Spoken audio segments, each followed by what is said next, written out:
Ok, buenas tardes, buenas noches. De nuevo nos reunimos aquí en el Fogón de Los Ángeles a las 5 horas de la costa oeste estadounidense, con gente de distintos rincones de América Latina para explorar temas de política y lectura con Gabriel Lerner, por supuesto, y también con Mariano Sarabia y Adriana Brief. Hoy tenemos una programación especial y no vamos a continuar con ningún tipo de introducciones, vamos a saltar directamente al tema central que está relacionado con El Salvador, de donde recibimos noticias urgentes de las últimas horas que realmente son alarmantes y que tenemos un invitado muy especial que va a ser introducido en un segundito. O sea que adelante, Mariano, es todo tuyo. Bueno, gracias Néstor.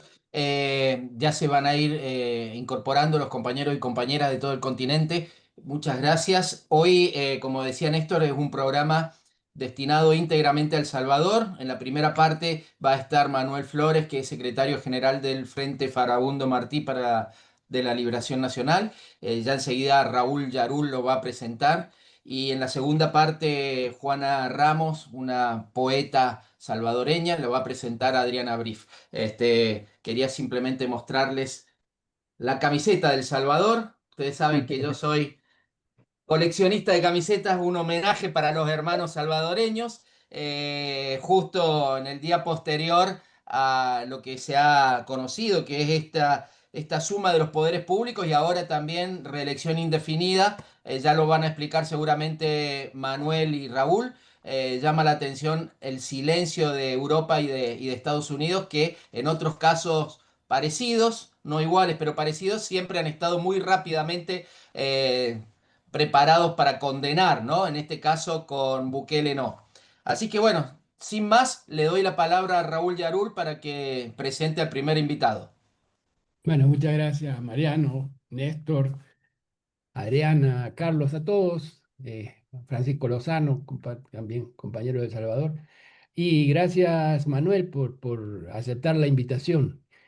Manuel Flores es el secretario general del FMLN, como bien explicaba Mariano, fue también diputado del partido, fue alcalde de una ciudad del Departamento de la Libertad, fue candidato a presidente en las últimas elecciones y no fue poco lo que hizo porque pueden decir muchas cosas del FMLN, pero no pueden negar que sigue siendo, aunque a una gran distancia, la segunda fuerza política en el país.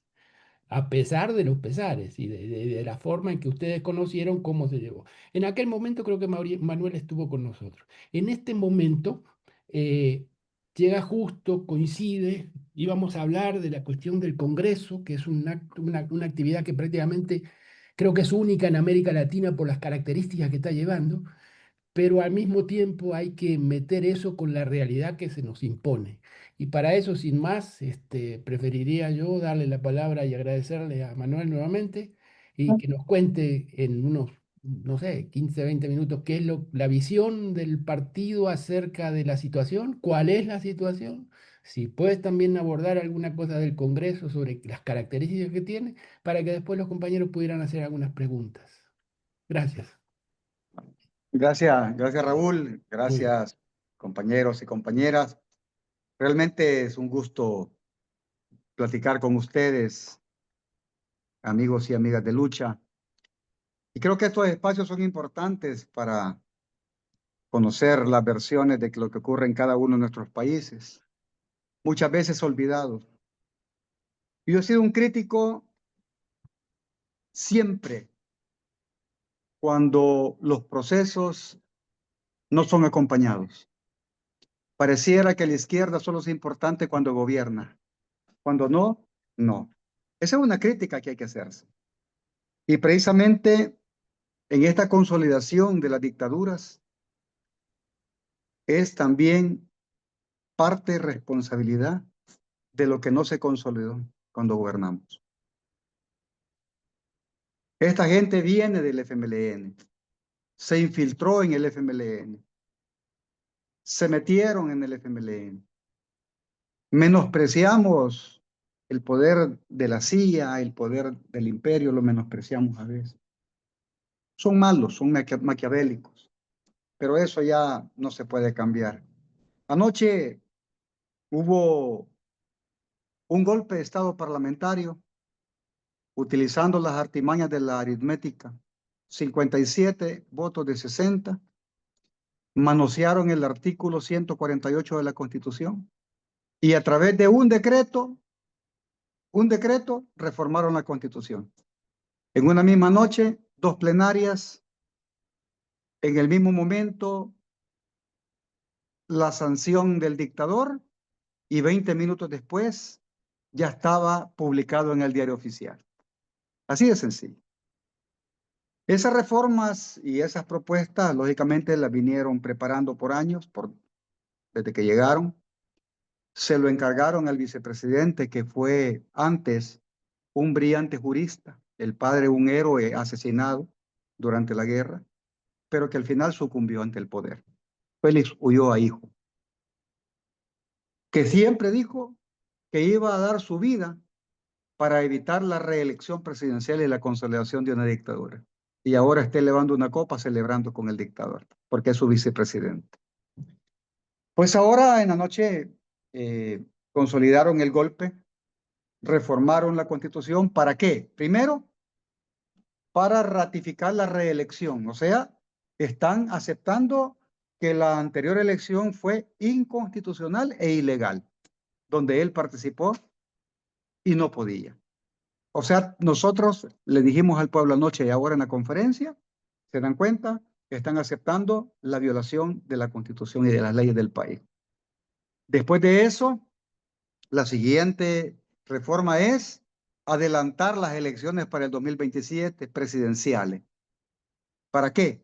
Para homologar las 3 elecciones, presidente, alcaldes y diputados. ¿Por qué? Porque Nuevas Ideas, el partido gobierno, ha perdido 22 puntos en un año e iban a perder la mayoría calificada en la asamblea. Por eso el desprestigio de los diputados es tan grande que no hay otra manera para detener el avance supuestamente que hacer elecciones donde el presidente llame al voto para los diputados y así se detenga digamos, el deterioro que tiene Nuevas Ideas, partido en el gobierno. Después de adelantar elecciones, aumentan el periodo presidencial a 6 años. Pero aquí viene el asunto. Aniquilan el Parlacen, es decir, El Salvador se retira del Parlacen. Esa fue la primera acción que tomaron para que todo mundo, en ese cortinazo de humo, comenzara a hablar del Parlacen cuando ese es cuando un país firma un tratado internacional. El Parlacen no se puede retirar así por un decreto de una asamblea. Es un tratado internacional. Tiene que ser una cumbre de presidentes. Pero no les importó. Ya retiraron a los 20 diputados del Parlamento Centroamericano, de los cuales 15 eran de su partido. No les importa. Porque lo quisieron, digamos, hacer ver como que no importa el Parlacen, que era un encuevadero de ladrones, bueno, de corruptos. Al final, la gente comenzó a opinar sobre el Parlacen en lo que ellos ya estaban haciendo el golpe legislativo, las reformas, violando el artículo 148, violando la Constitución que no permite la reelección en 6 artículos pétreos, violando todos los conceptos democráticos y los preceptos democráticos.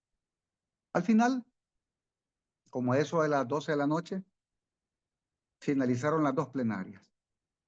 O sea, en la primera, presentaron las propuestas y votaron por la reforma. Media hora después vuelven a convocar a plenarias como que eran 2 plenarias y ratifican lo sucedido. O sea, ya para ellos estaban cumpliendo lo que dice el artículo 148. La gente se indignó y la población comenzó a preocuparse. Nosotros hicimos una posición oficial y como secretario general hice un en vivo anoche y pusimos nuestro punto de vista con firmeza. Lo vamos a enfrentar en cualquiera de los espacios que ellos quieran, porque para nosotros no es el tema de las elecciones, es el tema del deterioro y la consolidación de la democracia que ha luchado nuestro pueblo por años. Es el derecho a la salud de la gente, de la educación, de la democracia, la consolidación. Por quieren confundir que solamente es un tema electoral. Es un tema electoral. Esta es la consolidación de la dictadura y de la tiranía. Hoy en la mañana decidimos dar una conferencia de prensa. La dimos a la 1:40 de la tarde, llegaron los medios, montamos posición de que no nos vamos a desmontar y llamé a la unidad del pueblo, llamé a la unidad popular, llamé a defender el ambiente, llamé a defender la democracia y que si las condiciones, cualquiera que sea, no nos van a impedir participar en las elecciones. Previo a esto, habían anulado la deuda política. ¿Qué era la deuda política? Era el financiamiento a los partidos políticos para participar en elecciones. Ya lo anularon. Ya no existe más deuda política. Es decir, que ahora cualquier narcotraficante puede penetrar los partidos políticos y comprar diputados. Para eso precisamente era ese decreto. Sin embargo, no les importó. Lo más triste es la persecución a los líderes sindicales, líderes políticos, periodistas, callando voces, metiendo presos a la oposición. Un régimen de terror, un régimen de miedo.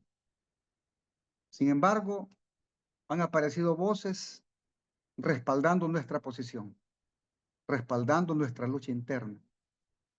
Pero también nos hemos encontrado con el silencio, completo el silencio de los disque gobiernos de izquierda o los disque gobiernos progres.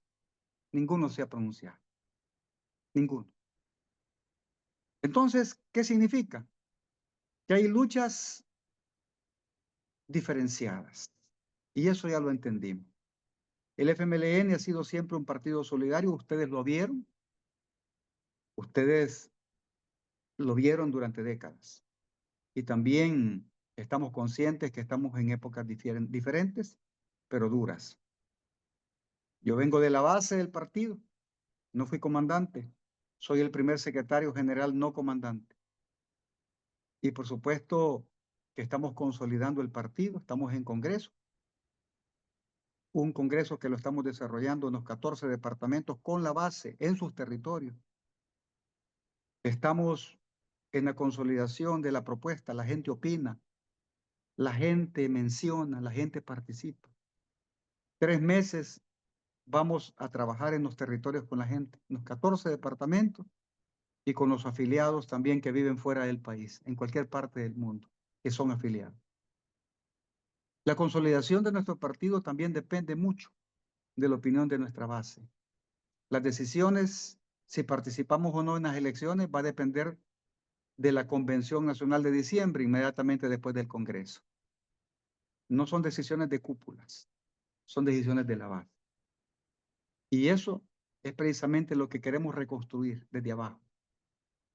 El régimen está en una decadencia acelerada. Perder 22 puntos en un año no es cualquier cosa. Nos hemos consolidado como segunda fuerza. Lejanos, sí, pero en crecimiento. Según todas las encuestas, somos el único partido que en crecimiento. Pero lo más difícil es que más del 70% de la población no cree en ningún partido, incluyendo nuevas ideas.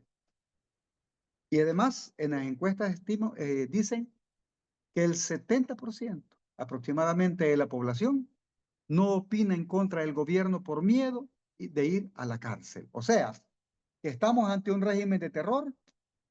O sea, es la estructura neonazi, fascista, y además mucha gente de oposición se ha ido y se está yendo del país. Es la realidad que tenemos ahora. Persecución, miedo, régimen de excepción, silencio de muchos sectores, especialmente de los empresarios, y por supuesto que ya estamos recibiendo señales también de algunos organismos que se están pronunciando, de algunos medios internacionales que se están pronunciando. Y lo que nos toca a los salvadoreños es dar la batalla. Y aquí estamos preparando. Yo ya llamé a la unidad popular. Creo que es importante que ustedes lo sepan. Acá están metiendo presos a los líderes de oposición. Están persiguiendo a los defensores de derechos humanos. Están persiguiendo a los líderes sindicales y a los periodistas. Y aquí estamos, compañeros y compañeras, enfrentando una vez más a una dictadura. No es la primera, ni tampoco va a ser la primera que saquemos. Yo me quedo acá, por si tienen alguna pregunta. Muchas Y gracias, gracias por el Manuel. espacio. Muchas gracias, Manuel. Ahí, Mariano, no sé si querés llevarlo de las preguntas, a ver, más que Sí, preguntar yo, prefiero que pregunten los compañeros que conocen menos de El Salvador, ¿verdad? perfecto, gracias Raúl y gracias Manuel.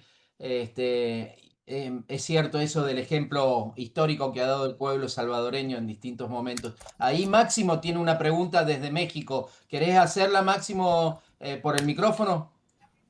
Estás muteado. Sí, sí, mi pregunta basada en mi ignorancia es, ¿qué perspectivas de crecimiento electoral, digamos, por simplificar, puede tener el frente en los próximos meses o a mediano plazo? Y si existe la posibilidad de alianzas con otros sectores progresistas, por decirlo también simplemente. Gracias. Muchas gracias por tu ponencia. No, gracias, Mariano. Y yo sí creo que esos tipos de preguntas son bien concretas y claras. Mira, el crecimiento electoral del frente es lo que los puso nerviosos. En las elecciones del 2024, a pesar de que nosotros encontramos al partido en 0,8%, o sea, el partido ya no existía. Nadie en aquel tiempo daba, hace 2 años y medio, 3 años, nadie opinaba del frente, nadie. No tengo ni idea. Nadie quería ser candidato. Entonces, asumí esto como un reto militante y decir, vamos a salvar el instrumento. Lo entregamos en 7%. A Bukele le dieron más o menos 2,7 millones, de los cuales 1 millón de votos, después del censo nacional que se hizo el año pasado, eran gente que no existe. Segundo, el Tribunal Supremo Electoral, completamente parcializado. Hubo un fraude que incluso sustituyeron votos. Ustedes lo vieron, votos de papeletas que no, planchadas. Cuando uno dobla una papeleta se ve el doblez. Pero ellos incluso fueron tan cínicos que las despegaban del folio. O sea, y enfrente de la OEA, de los cínicos de la OEA, enfrente de los cínicos de la Unión Europea, de observadores que vinieron a validar la dictadura. Entonces, según los datos de boca de urna, al frente le robaron 800,000 votos. La cosa no estaba tan fácil para ellos. Por eso, la segunda elección, que fue un mes después, votó casi 2 millones de gente menos. 2 millones de gente menos. ¿Se puede imaginar entonces cómo fue la situación? Redujeron de 84 a 60 diputados y de 262 a 44 municipios, porque sabían que si nos íbamos a esas elecciones normales, el Frente ganaba 60 alcaldías y 10 diputados. O sea, legislaron incluso para acabar al FMLN y no lo lograron. Ahora saben que el Frente se iba consolidando. ¿Cuánto? No sabemos, ante una realidad donde controlan las encuestas, controlan los medios, controlan todo. Pero cuando uno anda en la base, como me toca a mí, comiendo en el mercado, comiendo en las tienditas, la opinión de la gente es otra. Claro, hay mucho trabajo, hay mucho trabajo. Tengo una opinión, ¿puedo? Sí, había pedido la palabra Bruno, Francisco. ¿Puede ser Bruno y después vos? Gracias. Adelante, Bruno, desde Brasil. Bruno Lima Rocha. Hola, bueno, gracias por compartir con nosotros. Yo tengo una pregunta bastante concreta también.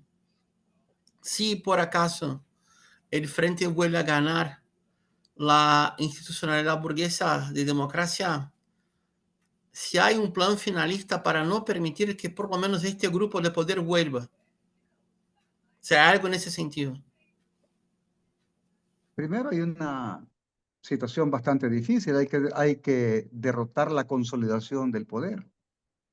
Los tres poderes del Estado están controlados por el dictador: el ejército, la policía, el Tribunal Supremo Electoral.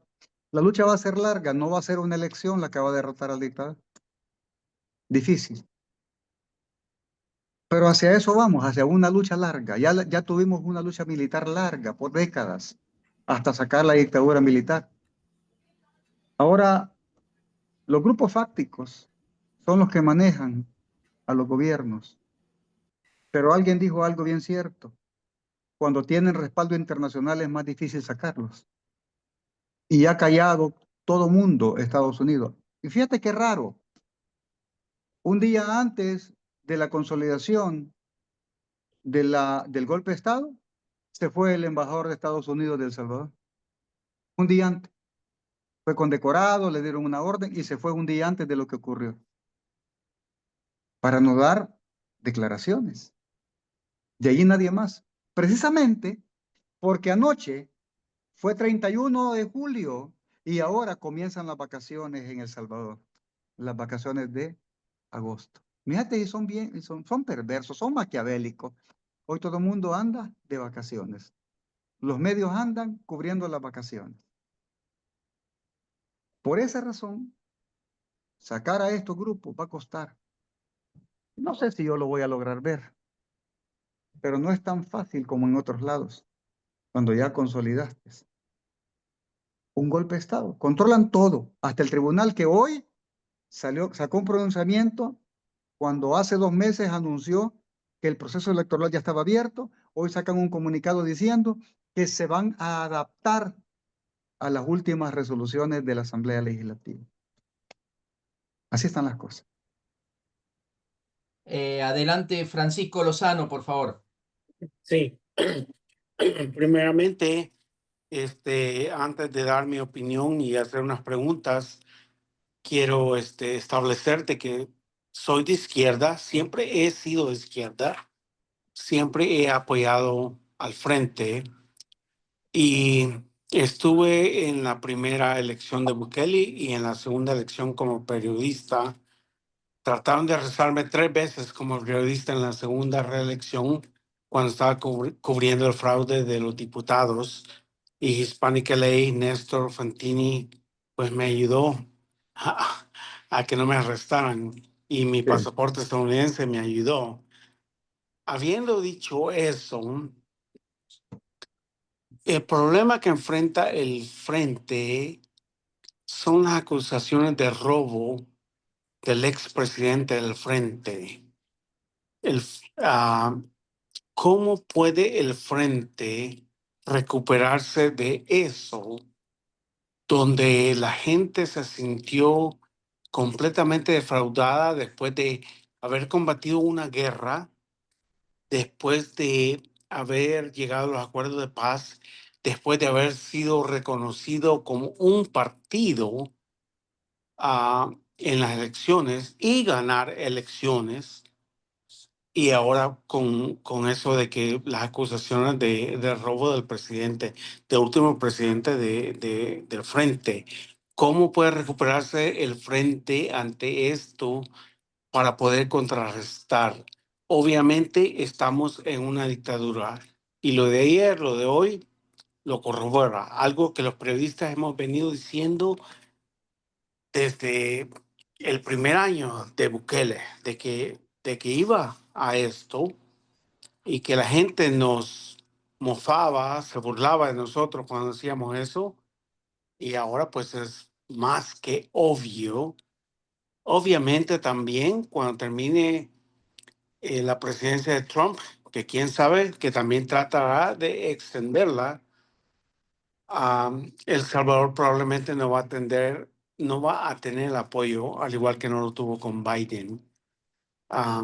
¿Cómo puede el FMLN sobrearrestar el hecho de que mucha gente está defraudada por las acusaciones de robo del expresidente? Bueno, primero, creo que Para este tema necesito otra entrevista, otra reunión. No, hoy, Para este tema necesito otra reunión. hoy. Porque lo mismo acusaron a Lula de ladrón y se defendió. Ningún presidente ha sido vencido en juicio. Y a veces repetimos las cantaletas de la derecha cuando a través de redes te condenan. Las redes te condenan antes que un juez. Y a veces nosotros Así es, pero repetimos. ¿cómo pueden ¿Verdad? contrarrestarlo hoy Pues yo no tengo para por qué poder ganar? contrarrestarlo. Yo no tengo por qué contrarrestar. El Y te lo voy a explicar por qué. el partido. No tampoco. Te lo voy a explicar por qué. Te ponen precisamente a resolver esas ecuaciones cuando las necesidades de la gente son otras. Te ponen a resolver ese tipo de ecuaciones cuando la gente exige acompañamiento en su lucha, en sus demandas. Fue acusado Funes, fue acusado Sánchez Serén y han sido acusados los dos expresidentes. ¿Y dónde están las acusaciones contra estos también que han robado, por ejemplo? No existen. ¿Por qué tengo que salir yo en defensa? ¿Por qué? Que salgan sus funcionarios a defenderse, que salgan los acusados a defenderse, pero ese silencio es el que le hizo daño al frente. A mí que me acusen, porque fui diputado 9 años, alcalde 9 años.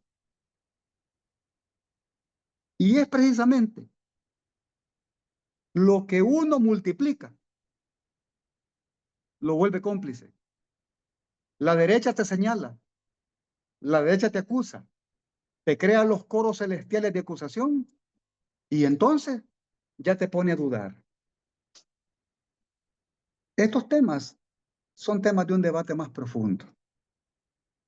Son un tema que por ahora a mí no me interesa. Me interesa el golpe de Estado que acaban de dar en El Salvador. Me interesa cómo vamos a enfrentar el golpe de Estado que va a hundir a nuestro pueblo en miseria, que viene represión. Eso me interesa, no la acusación de un presidente que robó. No es ahorita. Y si bien es cierto, se pagaron las consecuencias, por eso el frente llegó casi a desaparecer, porque no tuvo las direcciones anteriores el valor de defenderlo. No tiene esta dirección por qué comenzar a cuestionar. Y si algún corrupto fue corrupto, este partido no lo va a defender. ¿Por qué vamos a defender a un corrupto aunque haya sido tuyo? Pero a través de un juicio justo, que en nuestro país ya no existen los juicios justos. No existen. No existen. Por eso creo que también a veces debemos de saber de qué agenda nos quieren imponer y de qué te ponen a hablar. ¿De qué te ponen a hablar? Tú viste claro y dijiste desde el primer año, supimos que venía la consolidación de la dictadura. Lo advertimos, lo dijimos. Y entonces, ¿quién fue el culpable? El que no escuchó. Y ahora, de entre ayer y hoy, he recibido decenas de llamadas de gente diciendo, ojalá el frente no se vaya, y con el perdón de ustedes, a huevar. Porque si el frente se ahueva, se acabó todo. Ah, ahora sí lo buscan. Hoy sí. Y claro que aquí vamos a estar defendiendo al pueblo. Lo dije hoy en la mañana. Aunque nos abandonen nuestros amigos y aliados, la responsabilidad de lucha es nuestra. Y lo vamos a hacer. Y yo, por lo menos, junto con la dirección actual, dimos la conferencia en momento difícil. No sé si me van a perseguir, si me van a meter preso, si me van a silenciar, no sé lo que me puede pasar, porque ya en nuestro país no hay derechos que valgan. Lo único que les voy a pedir es que estén atentos a lo que nos va a pasar. Y si nos pasa algo, denúncienlo.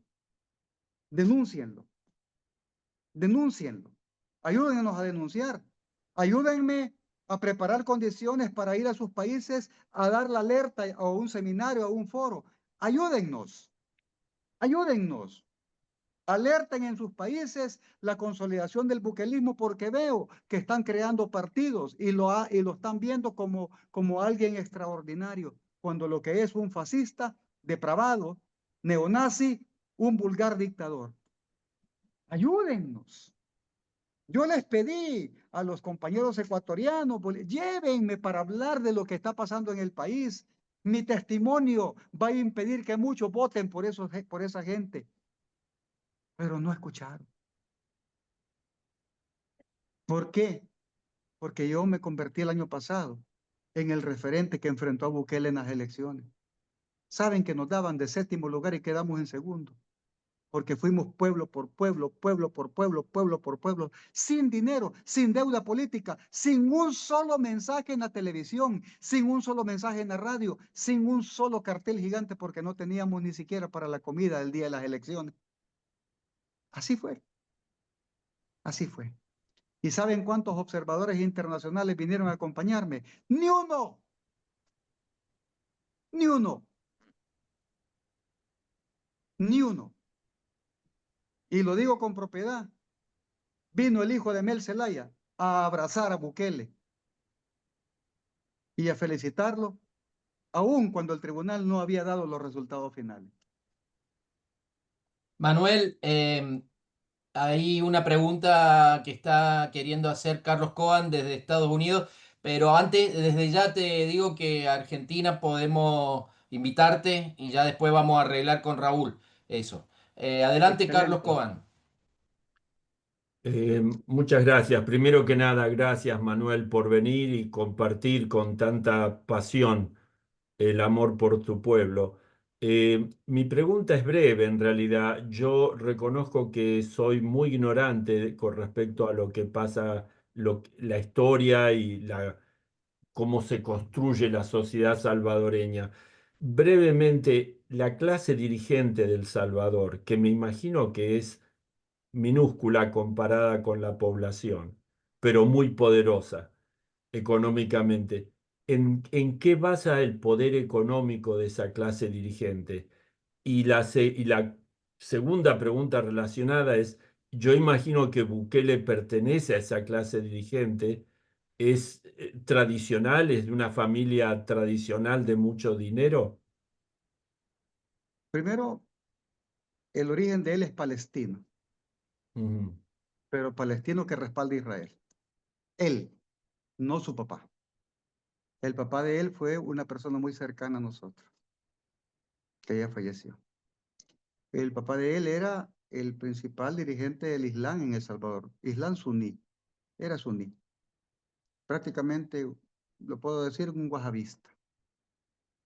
Entonces, él se consolida con sus hijos. El hijo entra como alcalde de de uno de los pueblos más pequeños del país y después fue alcalde de la capital. ¿Cuál es su poder? El papá era dueño de farmacia. Es más, el papá fue de los intelectuales más grandes del país, don Armando Bukele. Si mal no recuerdo, obtuvo el cum 10 en la Universidad Nacional. De los pocos que ha pasado con cum 10. Una persona brillante. No así su hijo, que ha pasado 4 universidades y no hizo ni un semestre en cada una de las carreras que quiso. Entonces, se consolidan con sus empresas de motos, laboratorios farmacéuticos, porque el papá creo que era químico farmacéutico, y comienzan a consolidar negocios y también tenían empresas de publicidad. El Frente le daba publicidades de hasta 30 millones de dólares para que comiencen a ver cómo fue la consolidación. Hoy, ¿de qué consolidan sus equipos? De la especulación y el robo de los fondos del país. Bitcoin tiene casi 1.000 millones de Bitcoin en una cartera a su nombre, no a nombre del gobierno de El Salvador. Consolidan, por ejemplo, con grupos hegemónicos en el centro histórico, la venta de espacios, apoderamiento de fincas de café, que no son de ellos. Entonces quieren construir un nuevo grupo hegemónico económico, compitiendo con las viejas oligarquías que están en silencio porque están cómodas haciendo sus negocios. Entonces, eso es precisamente la consolidación de una nueva cepa económica, especulativa, que se han apoderado de los préstamos y que no quieren dar cuenta de las cosas, de cuánto han gastado. La mayor inversión es precisamente en Bitcoin. ¿Y qué sucedió? Al final de los finales, para terminar, es el país más endeudado de la región, El Salvador. El país con menos crecimiento económico, El Salvador. El país con mayor aumento de pobreza y miseria en los últimos años, El Salvador. El país con menos inversión extranjera, El Salvador. Y además, el que más recibe remesas en la región, El Salvador, con más de 10.000 millones de dólares. Entonces, todo eso lo consolida con un capital especulativo en crecimiento. El Salvador, la producción de la agricultura ha bajado a menos del 30% en este tiempo. Se recurre a la compra de otros países para poder garantizar el alimento a la gente, que los precios cada vez son más altos. De eso se aprovecha. Manuel, nos había dicho que más o menos tenía 40 minutos. Si tiene 2 minutitos más, Néstor Fantini tiene una pregunta para usted. La última ¿Cómo no? sería. ¿Eh? Claro. Gracias, Manuel, un placer. La pregunta es una continuación de lo que ya formuló Máximo antes, y pensando fundamentalmente en cómo en situaciones de emergencia, como por ejemplo durante la década del 30 y 40, sectores progresistas del mundo se unieron a sectores de derecha para confrontar la emergencia del fascismo, más específicamente de Estados Unidos, Gran Bretaña, Francia, con la Unión Soviética en contra de Alemania. ¿Cabe, dada la situación de emergencia institucional que se vive en estos momentos, usted lo definió como un golpe legislativo, cabe una alianza con sectores recalcitrantes de la derecha como Arena, algo inimaginable como eso? No, hay que tener principios. Hay que tener principios. No siempre las elecciones y la consolidación de un pacto beneficia al pueblo. Y creo que el ejemplo más grande lo podemos nosotros ver en otros países, donde la izquierda ha confiado en la derecha y el que desaparece es la izquierda y la derecha se mantiene. Yo creo que no es de tampoco creer que por lo que ha pasado hay que salir corriendo a hablar con los grupos como Arena, que siguen teniendo en su himno que El Salvador será la tumba donde los rojos terminarán. Patria sí, comunismo no.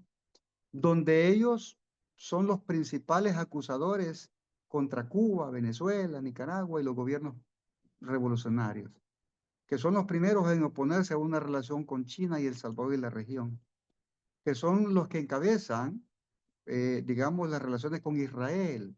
Arena está con Israel. ¿Tú piensas que yo voy a hacer una alianza con alguien que apoya el genocidio en Gaza? No, hay que tener decencia. Y por eso yo creo de que vamos a tener que diferenciar las cosas. La lucha la vamos a hacer con el pueblo, con los sectores organizados, con los sectores populares. Estoy completamente de acuerdo. Pero no con una alianza que pueda traicionar el anhelo del pueblo en un futuro. Hay que pensar bien cada paso que se va a dar. Hay que pensarlo bien. La izquierda se dejó filtrar por gente oportunista de derecha y que al final eso fue lo que le hizo daño al FMLN.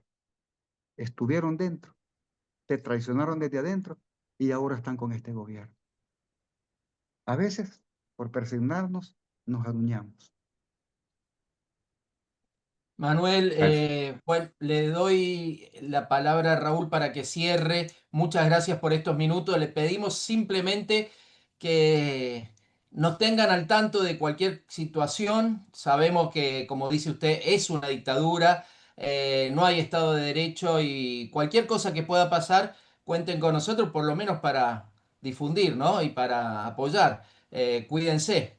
Hay que vivir para poder volver. Sí, ¿Eh? sí, sí, sí. Gracias, Mariano. Gracias a todos, a todas. Gracias, Manuel, solamente por una referencia. Precisamente la gente con la que estamos hablando es la que no nos ha dejado solos nunca. Si alguien publica casi prácticamente todo lo que estamos sacando semana a semana acerca de El Salvador, eso es Hispanic LA. Junto con una publicación, un portal en Argentina, son los lugares donde todas las semanas prácticamente, y yo no estoy pidiendo que lo hagan, lo hacen porque quieren hacerlo, digamos, y se lo agradecemos muchísimo.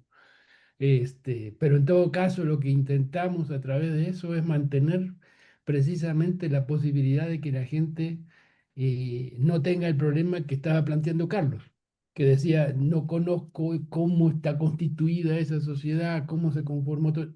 Ahí tratamos de explicar precisamente eso. Te agradezco el tiempo, sé que también tenemos otros compromisos ahí, pero bueno, me atrevo a decir que este espacio está abierto para cuando se necesite y agradezco también a todos los compañeros que nos han hecho el favor de escucharnos.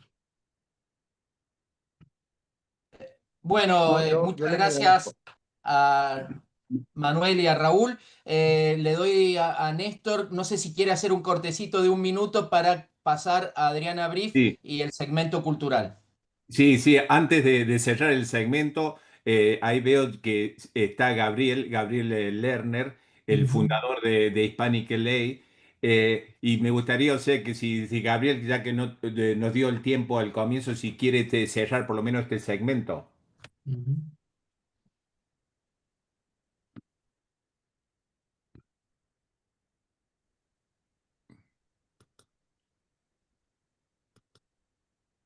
Ahora Ujú. sí me oyen. Sí, ahora te Sí, escuchamos, Gabriel, adelante. ¿Escuchan? Ok. sí.